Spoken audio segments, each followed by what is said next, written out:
So hey everyone, in this video we will see how to fix Samsung dishwasher heavy and smart auto light blinking, causes and step. So fix 1 is reset the control board. Go to the main electrical panel of your home, locate the circuit breaker for the dishwasher, flip the circuit breaker to the off position, wait for exactly 10 minutes to allow internal capacitor to drain.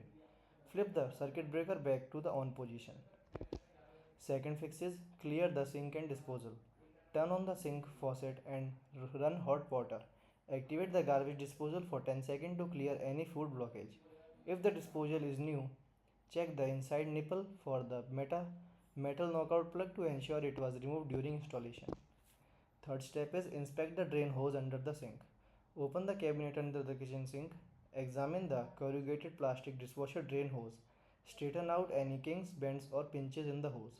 Ensure the hose forms a high loop against the bottom of the countertop before connecting to the sink plumbing. Fourth fix is clean the internal filter and sump. Open the dishwasher door and pull out the bottom dish rack. Locate the circular filter at the bottom floor of the tub. Twist the mesh filter counterclockwise and lift it out. Rinse the filter under hot water and scrub away any grease or slime.